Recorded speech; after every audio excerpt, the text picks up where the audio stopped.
नमस्कार साथियों, कैसे हैं आप सभी। आशा करता हूँ आप बहुत अच्छे होंगे। तो 20 नवंबर का थर्ड शिफ्ट का पेपर हो चुका है। मैथ, रीजनिंग और जीएस के जितने भी क्वेश्चन बने हैं मैं आपके लिए लेकर आ चुका हूँ। उससे पहले आपसे एक रिक्वेस्ट करना चाहता हूँ कि यदि आप चैनल पर नए हैं तो प्लीज़ चैनल को सब्सक्राइब करके साथ में बेल आइकन को जरूर दबा लें, जिससे आने वाली वीडियो का नोटिस हम तक मिल जाए। अगर आप हमें क्वेश्चन भेजना चाहते हैं तो आप हमारे टेलीग्राम चैनल पर भी जुड़ सकते हैं। आप हमारा टेलीग्राम ग्रुप है जो दिल्ली पुलिस से संबंधित है, उसमें कंप्यूटर के और भी आपके जीएस जनरल नॉलेज के क्वेश्चन मैं डालता रहता हूं, तो उसमें आप ऐड हो जाइएगा।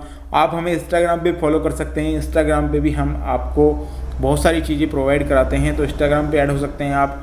और अगर आप व्हाट्सएप ग्रुप पे ऐड होना चाहते हैं तो व्हाट्सएप ग्रुप पे भी ऐड हो सकते हैं और आप हमें क्वेश्चन भेज सकते हैं। तो चलिए गाइस, ज़्यादा समय ना लेते हुए आपका चलते हैं आज के क्वेश्चन की तरफ। देखिए, पहला क्वेश्चन यहाँ पे जो आया है ये 1925 में भारतीय कम्युनिस्ट पार्टी की स्थापना हुई थी। तो इसमें आपको बताना कि कब हुई थी। तो ये पूछा जा सकता है आपसे ऑप्शन में। तो 26 दिसंबर 1925 को कानपुर में हुई थी इसकी स्थापना। तो मोस्ट इंपॉर्टेंट क्वेश्चन है और ये जो है आ चुका है आपके एग्जाम में। और आपके एग्जाम में पेपर में जो है क्वेश्चन आपके रिपीट हो रहे हैं, तो प्लीज़ एक दो क्वेश्चन का आपको लाभ ही मिलेगा अगर आप क्वेश्चन देख पाते हैं तो। नेक्स्ट क्वेश्चन है बच्चों, इनमें से कौन मौलिक अधिकारों से संबंधित नहीं है। तो संपत्ति का अधिकार जो हटा दिया गया था मौलिक अधिकारों से, पहले भाग 3 में था ये अधिकार में था, और 1978 में 44वें संविधान संशोधन के तहत इसको जो है भाग 3 के अनुच्छेद 19F और अनुच्छेद 31 को निरस्त कर दिया गया था। और इसके आधार पर इसको नया जो है यहाँ पे इस भाग में जोड़कर 300A अनुच्छेद में रखा गया था। ये क्वेश्चन ऑलरेडी पहले भी पूछा गया है एग्जाम में, तो एक बार आपको ध्यान रख लेना है। चलिए बच्चों, नेक्स्ट क्वेश्चन चलते हैं। देखिए, तानसेन को मियाँ की जो उपाधि दी थी वो किसने दी थी। तो अकबर ने दी थी। अकबर ने मियाँ की उपाधि दी थी तानसेन को, अकबर से। नेक्स्ट क्वेश्चन आया था बच्चों, जो है मनसबदारों को कितना जात देता था। मनसबदार थे, उनको कितना जात देता था। तो इसमें पता नहीं क्या था, लेकिन मैं आपके लिए कुछ लेकर आया हूँ यहाँ पे। मुगल में साम्राज्य में आपको बता दूं, मनसबदारों को 2 तरह के पद दिए जाते थे। एक तो होता था जात और एक होता था सवार। ये 2 पद जो है इनको दिए जाते थे। तो हिस्ट्री से 2 क्वेश्चन पूछे गए थे। बहुत सारे बच्चे कह रहे हैं हिस्ट्री से बहुत ज़्यादा क्वेश्चन पूछे गए थे, लेकिन ऐसा नहीं है। 2 क्वेश्चन आपको देखने को मिलेंगे वहाँ पे। नेक्स्ट क्वेश्चन है, कांग्रेस मुस्लिम लीग से संबंधित है। लखनऊ में समझौता हुआ था, मैं आपको ऑलरेडी पहले भी बता चुका हूँ। लखनऊ से संबंधित बहुत सारे क्वेश्चन आ रहे हैं आपके, कांग्रेस से संबंधित बहुत सारे क्वेश्चन आ रहे हैं, कांग्रेस पार्टी से संबंधित बहुत सारे क्वेश्चन आ रहे हैं। तो प्लीज़ एक बार उन्हें चेक कर लीजिएगा। तो 1916 में जो है मुस्लिम लीग की जो हुआ था। अब बात करते हैं किस किस के बीच हुआ था। तो अखिल भारतीय और मुस्लिम लीग 2 के बीच जो है ये कांग्रेस समझौता, लखनऊ समझौता हुआ था कांग्रेस का। तो ये आपको याद रखना है। नेक्स्ट क्वेश्चन पूछा गया था, कमला नारायण किस नृत्य से संबंधित है। स्वास्थ्य, तो भरतनाट्यम से संबंधित है। भरतनाट्यम बता दूं मैं आपको, भारत का सबसे प्राचीन या पुराना जो है भारतीय शास्त्रीय नृत्य है। इसकी उत्पत्ति की बात करते हैं तो सैकड़ों वर्ष पहले, यानी कि आपकी यहाँ पे तमिलनाडु में इसकी उत्पत्ति हुई थी। चलिए बच्चों, नेक्स्ट क्वेश्चन पे चलते हैं। देखिए, नेक्स्ट क्वेश्चन है आपका जो है थिरुनक्कर, जो अट्टू त्योहार होते हैं ना, अट्टू नाम के त्यौहार जितने भी होते हैं उत्सव, वो कहाँ मनाए जाते हैं। वो केरल मनाए जाते हैं। तो केरल में मनाया जाता है ये त्यौहार। और आपको हाल ही में जो है ब्लाइंड क्रिकेट प्रतियोगिता हुई है। ये भारत की जो है विमेन जो ब्लाइंड है वो क्रिकेट टीम ने जीती है। मोस्ट इंपोर्टेंट क्वेश्चन है ये भी आपका एग्जाम के पॉइंट ऑफ व्यू से। इसके बारे में कुछ और भी मैं आपको यहाँ पे फैक्ट जो है बताने वाला हूँ। ये इंटरनेशनल जो ब्लाइंड स्पोर्ट जो फेडरेशन है आपका, यानी कि ब्लड गेम्स 2023, वर्ल्ड गेम्स 2023 में जो है फाइनल में भारत ने ऑस्ट्रेलिया को 9 विकेट से हराकर इसकी गोल्ड मेडल जीता है। बात करते हैं नेक्स्ट पॉइंट के बारे में, परिवार के मुखिया को क्या कहा जाता है। ये क्वेश्चन दोबारा रिपीट हुआ है, ऐसे क्वेश्चन बार बार पूछे जा रहे हैं। तो ये है परिवार का कर्ता, जो परिवार का कर्ता होता है उसको जो है हम सभी लोग मुखिया बोलते हैं। चलिए नेक्स्ट क्वेश्चन देख लेते हैं। देखिए, निम्नलिखित में से किस समिति की सिफारिश पर संविधान में मौलिक कर्तव्यों को शामिल किया गया था। मौलिक कर्तव्य संबंधित हर पेपर में क्वेश्चन मिल रहा है बच्चों, तो प्लीज़ सीरियस होकर मौलिक अधिकारों को, मौलिक कर्तव्यों को पढ़ लीजिएगा। तो स्वर्ण सिंह समिति थी जिनके आधार पर यह सिफारिश की गई थी, जिन्होंने अपनी रिपोर्ट पेश की थी। मैंने ऑलरेडी पूरी चीज़ें बता रखी हैं इसमें। नेक्स्ट क्वेश्चन है आपका 1991 में, यानी 1991 में भारत के प्रधानमंत्री कौन थे। ये वाले क्वेश्चन मैं आपको ऑलरेडी पहले ही बताए थे। मैंने आपको बताया था इंदिरा गांधी की जब सरकार थी 1974 में उन्होंने पूछा था। 1975 में इमरजेंसी लगी थी। पहले ही वीडियो में आपको किसी वीडियो में मैंने बताया था कि ऐसे क्वेश्चन जरूर पूछे जाएंगे, तो ये क्वेश्चन पूछ लिया गया है। तो आपको पता होगा भारत में आर्थिक सुधार, मैंने आपको बताया था ये क्वेश्चन 1991 से भी पहले भी आया था। आर्थिक सुधार से संबंधित के दौरान प्रधानमंत्री कौन थे, वहाँ भी मैंने आपको बताया था कि कि पीवी नरसिम्हा राव थे और डायरेक्टली ये क्वेश्चन वहाँ से पूछ लिया गया। तो 1991 में आपके पीवी नरसिम्हा राव थे। जिन बच्चों ने राजीव गांधी लगाया है, राजीव गांधी की मृत्यु 1991 में हुई थी, लेकिन उस समय जो प्रधानमंत्री जो थे यहाँ पे अभी फिलहाल 91 में जो है पीवी नरसिम्हा राव थे।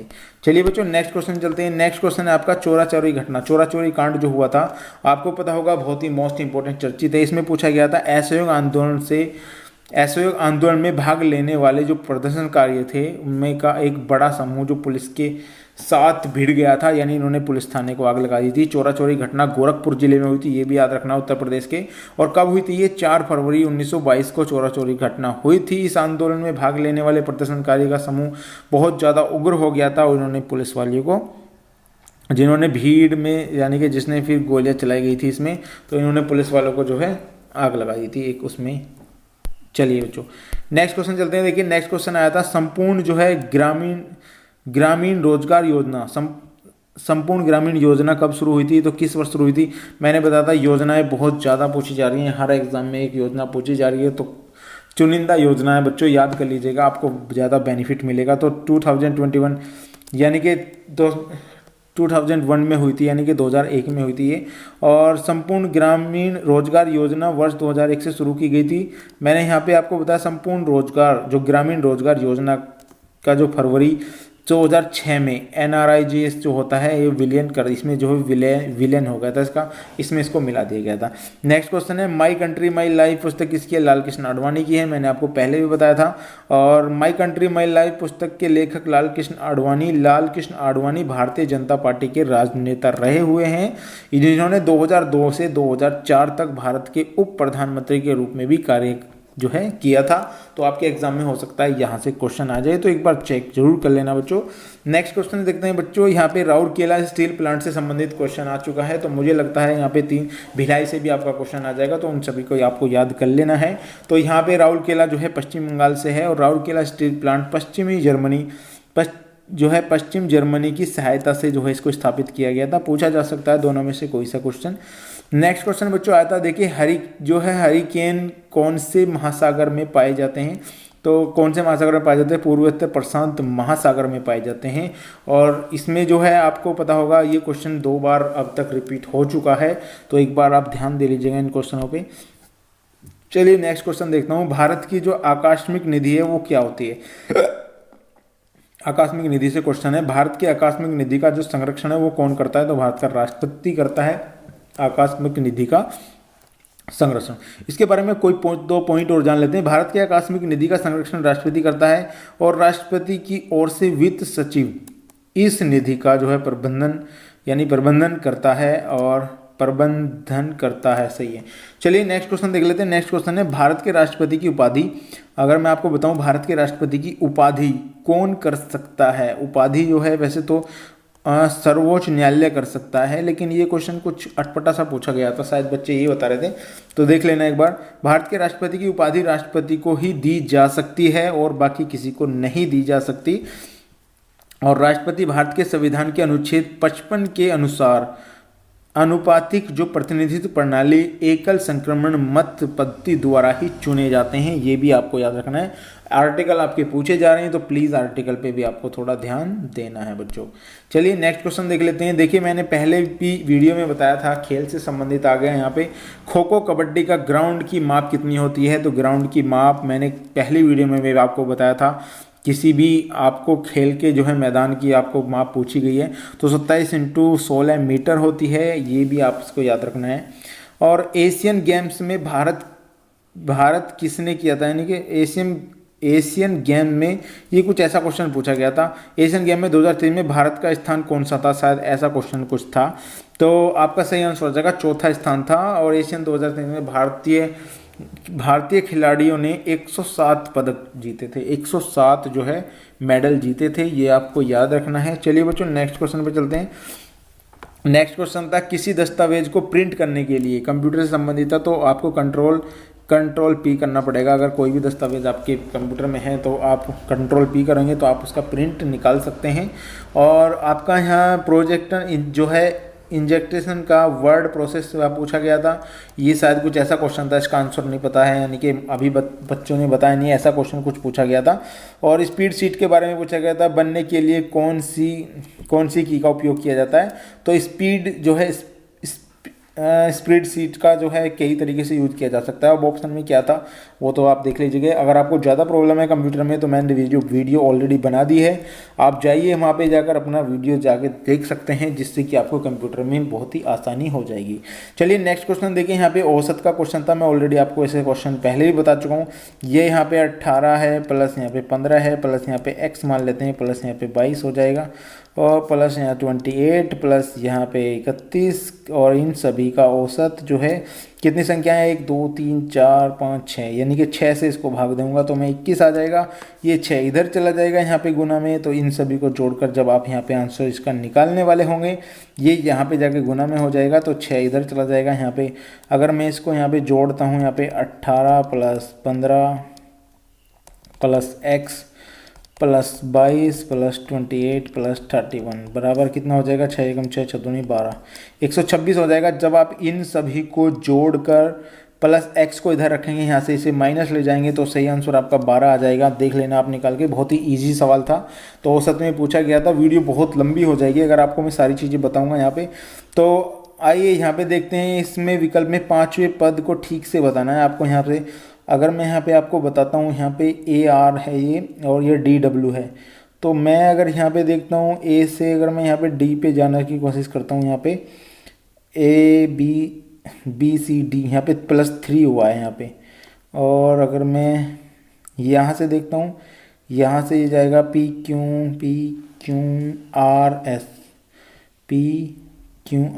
यहाँ पे +3 यहाँ भी, तो यहाँ भी +3 कर दीजिएगा आप, कोई दिक्कत है नहीं आपको। वैसे तो HIJ यहाँ पे हो जाएगा और J आपका कितने ये भी आपका आंसर नहीं हो सकता, अब 2 में J है।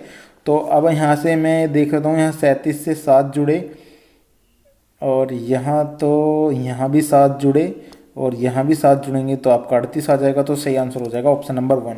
ऐसे क्वेश्चनों को बहुत चुटकी बजाते ही आप निकाल देंगे, ज़्यादा एफर्ट नहीं लग रहा इन क्वेश्चनों में, आप आसानी से निकाल सकते हैं। नेक्स्ट क्वेश्चन है, यहाँ पे आकृति पूरी करनी है बच्चों। इसी तरीके की यहाँ पे कोई आकृति है जो आपको लगानी है, तो कौन सी हो सकती है? तो ऑप्शन नंबर डी आपका ये सही हो जाएगा। ये वाली आप लगा सकते हैं, मोस्ट इंपॉर्टेंट है, थोड़ा देख लीजिएगा। एक निश्चित कूट भाषा में अगर इसको इतना कहा जाता है तो उसको कितना कहा जाएगा? मैं आपको ऑलरेडी ऐसे सवाल बता चुका हूँ, आप जाके भी एक बार वीडियो देख लीजिएगा, वहाँ पे मेरे प्लेलिस्ट में आपको वीडियो मिल जाएगी। फिर भी मैं आपको बताने वाला हूँ। यहाँ से जो है इन्होंने इस तरीके से पीछे से यहाँ से बताना है, यहाँ पे उल्टा कर दिया PQR, यहाँ पे कर दिया PQR। और उसी प्रकार यहाँ से यहाँ पे अगर मैं यहाँ से जाता हूँ तो यहाँ से हो जाएगा PQR, यहाँ पे आ जाएगा। C की बात करता हूँ यहाँ पे मैं Z से, और यहाँ से C से PQR हो जाएगा, CDE +3 हो जाएगा यहाँ पे। तो ZA नहीं आएगा, YXYZA ये Y आ जाएगा, तो यानी कि ये भी नहीं हो सकता। और इन तीनों में Y है, तो एक बार और देख लेते हैं हम, थोड़ा सा आगे यहाँ से चलेंगे तो यहाँ से मुझे दिख रहा है B से, यार मैं D पे जाता हूँ, BCD 3 +3 हो रहा है, यानी कि इधर को -3 है, यानी कि इससे -3 हो रहा है। और मैं यहाँ से अगर मैं जाता हूँ L से JKL, J आ गया, यानी कि ये भी नहीं हो सकता। और इन दो में जो है अब जो है आपका आंसर छिपा हुआ है, तो मैं डायरेक्टली यहाँ से देखता हूँ D से। अगर मैं ऐप पे जाना चाहता हूँ DEF, तो यहाँ से डायरेक्टली मैं जा पाऊँगा CDBCD, तो ऑप्शन नंबर 2 आपका यहाँ पे सही हो गया। आपको ज़्यादा एफर्ट लगाने की जरूरत नहीं है, ऐसे सवाल अगर आएंगे आप डायरेक्टली काट दोगे। मैं हालांकि आपके साथ ही ये सवाल काटता हूँ, क्योंकि इतना टाइम मिलता नहीं है कि मैं आपके सवाल निकाल के लेकर आऊँ। मैं आपके जैसे आपको समझा रहा हूँ इसी तरीके से मैं सवाल निकालता हूँ, क्योंकि PDF बनाने में बहुत ज़्यादा समय लग जाता है बच्चों, तो इसलिए मैं सवाल नहीं निकाल पाता हूँ। आपको डायरेक्टली मैं निकाल के दिखाता हूँ। यहाँ पे ये डायरेक्टली आपको दिख रहा होगा 5 की क्यूब कितनी होती है, 5 की क्यूब आपकी 125 होती है, प्लस यहाँ पे 2 कर दूंगा, फिर 6 की क्यूब आपको पता होगा 216 16 होती है, +2 कर दूंगा तो 3 की क्यूब कितनी होती है 27 + 2 करोगे तो 29 आपका सही आंसर आ जाएगा। कितने बच्चों को प्रॉब्लम है इसमें, मुझे नहीं लगता कि ज़्यादा बच्चों को प्रॉब्लम होगी। तो यहाँ पे दर्पण प्रतिबिंब आप समझ ही रहे होंगे किस प्रकार के, जब भी आपके दर्पण प्रतिबिंब में ऐसी कोई होता है तो वो ऐसे हो जाती है। अब आप देख लीजिएगा ऐसे, ये तो हो ही नहीं सकती। अब थर्ड में यहाँ पे, अब ये जब यहाँ पे जाएगी तो इसके ये नीचे आ जाएंगे ये, तो ये भी नहीं हो सकती आपका और ये भी नहीं हो सकती, तो डेफिनेटली ऑप्शन नंबर सी आपका डायरेक्टली यहाँ पे आंसर आ जाएगा। चलिए नेक्स्ट क्वेश्चन देखते हैं। यहाँ पे ये मैथमेटिक्स का क्वेश्चन था, सोल्व कर सकते हो आप इसको, क्योंकि पहले ब्रैकेट सोल्व होगा। अगर आप करेंगे 8 + 12 - 6 प्लस, यहाँ पे ब्रैकेट है तो मैं यहाँ पे 5 या 15 कर दूंगा, यहाँ पे 15 प्लस कर देंगे हम, और यहाँ पे 8 × 5 = 40 में से 4 जाएंगे, यहाँ पे जो है माइनस के 36 आ जाएंगे। जितने बच्चों ने यहाँ पे ये कर दिया है वो बहुत ही बेस्ट है। तो प्लस माइनस माइनस हो जाएगा, 15 इसमें से जाएंगे तो 15 × 6 = 5 = 11 21 यहाँ पे बचेंगे। और ये प्लस प्लस है तो यहाँ पे माइनस का है ये, और ये प्लस का है तो माइनस प्लस माइनस ही होता है। आप देख लीजिएगा यहाँ पे ये प्लस का है ये माइनस का है, तब ये खुलेगा तो प्लस का, तो 6 यहाँ से आपके इसमें से घट जाएंगे तो आपका कितने 6 × 5 = 11 15। और आप यहाँ से इसको देख लीजिएगा जोड़ के, आप सही आंसर निकाल देंगे। यहाँ से लगभग 8 के आपका आंसर आएगा, निकाल सकते हैं आप। ज़्यादा इजी सवाल है ये, बहुत ही ईजी है। नेक्स्ट क्वेश्चन देख लीजिए। यहाँ x y मिलकर किसी काम को 30 दिन में करते हैं, x + y किसी काम को मिलकर 30 दिन में कर सकते हैं, और z अकेला इस काम को बात करता हूँ मैं 60 दिन में कर सकता है। यदि वे 7 मिलकर काम करते हैं तो वे दोनों काम को कितने दिन में कर लेंगे। ऐसा सवाल मैं ऑलरेडी बता चुका हूँ आपको, लेकिन फिर भी अगर आप नहीं मानते तो बता सकता हूँ मैं यहाँ पे। जब भी ऐसा सवाल आए आपको क्या करना है, 30 × 60 × इसको जोड़ दीजिए, 6 × 3 = 9 90 हो जाएगा। और यहाँ से 3 × 3 = 9, यहाँ पे कितना है ये 60 है ना, और 20 दिया, आंसर 20 आ जाएगा डायरेक्टली। मैं पहले जो शिफ्ट थी, पहला जो पेपर मैंने सोल्व करा उसमें भी मैंने आपको ये सवाल बताए हैं, जाकर देख लीजिएगा, जाते ही आपका आंसर निकल के आ जाएगा। और एक समलंब की 2 समांतर भुजाओं की लंबाई, ये वाला क्वेश्चन भी आ रहा था, 15 सेंटीमीटर और 20 सेंटीमीटर है, तो ऊंचाई इसमें ये है। तो आपको ये सवाल तो मैं चलो बता देता हूँ आपको, क्योंकि समलंब से सवाल आया है तो मोस्ट इंपॉर्टेंट है। इसका एक फॉर्मूला होता है बच्चों, a + b आप यहाँ से करके और इंटू हाइट से गुना कर दोगे, बटे 2 कर दोगे तो आपका सही आंसर आ जाएगा। किस तरीके से, जैसे मैंने बताया यहाँ पे 15 प्लस आपको 20 यहाँ से करना है, और इसमें हाइट कितनी है 22 से गुना कर देंगे आप, बटे 2 20 30 35 हो जाएगा। यहाँ पे ये हो जाएगा आपका 35 और इंटू यहाँ पे 22 आप करेंगे, उसके बाद 2 से यहाँ पे 11 हो जाएगा। और आप 11 का मतलब क्या होता है, 11 × 5 = 55, 11 तो 33, 11 × 5 = 55, 33 और 5 = 38, लगभग आपका आ जाएगा 385 आपका सही आंसर आ जाएगा। यहाँ पे मुझे नहीं लगता किसी को दिक्कत है, अगर आपको दिक्कत है तो ये नियम याद कर लीजिएगा, आपका सही आंसर आ जाएगा। समलंब चतुर्भुज, समलंब से आपके जो समांतर चतुर्भुज से आपके सवाल आ चुके हैं, तो एक बार इनको जरूर देख लीजिएगा। नेक्स्ट क्वेश्चन पे चलते हैं बच्चों। देखिए नेक्स्ट क्वेश्चन आपका 15% और 35% के क्रमागत जो बट्टे हैं, 2 बट्टों को आपको बताना है। तो 15% यानी कि इसमें आपका 85/100 हो जाएगा, और 35% का मतलब कितना होता है, अगर 100 में तो लगभग 65 हो जाएगा, 65 इंटू, और 100 करेंगे आप 0 से 0 खत्म हो जाएगी यहाँ से, तो आपका सही आंसर हो जाएगा। इसमें जब आप गुना करेंगे तो आपका यहाँ पे जो भी आएगा उसको 100 में से घटा दीजिएगा, आपका बट्टा जो है आ जाएगा। मैं ऑलरेडी ऐसे सवाल आपको बता चुका हूँ। चलिए नेक्स्ट क्वेश्चन देख लेते हैं। एक रीजनिंग का क्वेश्चन ये वाला आया था, तो इस क्वेश्चन को देख लीजिएगा। उस विकल्प को चुनना है जो आपके चौथे पद से ठीक उसी प्रकार आता है, यानी कि आप यहाँ से इसका जो है बताना है और इससे इसका बताना है। तो मुझे लगता है बहुत ही ईजी है ये, PQR हो जाएगा, QRT, ये आप कर सकते हैं। ईजी क्वेश्चन आया था आपके एग्जाम में। चलिए नेक्स्ट क्वेश्चन देख लेते हैं। नेक्स्ट क्वेश्चन है आपका ये वाली चीज़ें आपको यहाँ पे देख लेनी है। ये P 16 पर है। जब आप ऐसा सवाल निकालें आप इसके नंबर दे देते हैं, 16 पे है, ये 21 पर है, ये 18 पर है, ये 26 पर है, और ये 20 पर है, ये 4 पर है, ये आपका 24 पर है, ये 12 पर है। अब आप यहाँ से निकाल सकते हैं कि कौन सा आंसर आपका आने वाला है। चलिए बच्चों और भी दिखाता हूँ आपको मैं कौन कौन से सवाल है। एक सवाल ये है, इसको भी आपको निकाल लेना है। एक सवाल आपका श्रृंखला से संबंधित है, और एक आपका ये वाला सवाल है। ये वाले सवाल को आप निकाल लीजिएगा, क्योंकि इसमें 6 जो है अलग अलग तरीके से इस तरीके से बैठने हैं, और 6 व्यक्ति हैं इसमें, 1 2 3 4 5 6, और आपको ये तरीके से आपको निकाल लेना है, क्योंकि आपको पता होगा, आपको मैं PDF सेंड कर दूंगा इसकी। एक ये वाला सवाल है आपका 3, यहाँ पे आपका एक आदमी 1 रुपये में 13 पेन खरीदता है। 1 रुपये में 13 पेन खरीदता है और 30% यानी कि 1 रुपये में 30%, यानी 1 रुपये का 30% का मतलब कितना होता है, 13 होता है, यानी 13/10 होता है। और अगर मैं आपको बता दूं एक पेन जो है यहाँ पे कितने का खरीदा जाएगा, 13 तो टोटल पेन हमारे पास 13 हैं, तो इसको 13/10 से मैं यहाँ गुना करता हूँ, ये ऊपर चला जाएगा, तो 13 × 10 इंटू यहाँ पे 13 हो जाएगा। तो 1 रुपये के 10 पेन जो है वो बेच सकता है। तो ऑप्शन नंबर ए आपका यहाँ पे सही हो जाएगा। चलिए बच्चों नेक्स्ट क्वेश्चन देख लेता हूँ। देखिए इसमें भी आपको कोई ज़्यादा दिक्कत नहीं है, थोड़ा सा बता देता हूँ मैं। जब भी ऐसा सवाल हो आप 4/9 है ये, इसका अंडर रूट निकाल दीजिएगा ऐसे सवाल का। तो यहाँ पे आपका 2 और यहाँ पे आ जाएगा आपका 3। तो इसमें एक जीरो अपने पास से लगाकर आप इसे काट सकते हैं। तो 66 से यहाँ पे आपका सही आंसर हो जाएगा, ऑप्शन नंबर सेकंड आपका सही हो जाएगा। तो गाइस ये थे आज के हमारे सवाल, और आपको मैं पीडीएफ इसकी सेंड कर दूंगा जिन बच्चों को जिसमें प्रॉब्लम आ रही है ऐसे क्वेश्चनों में, तो उसको भी मैं आपको बता दूंगा। तो guys thank you for watching this video.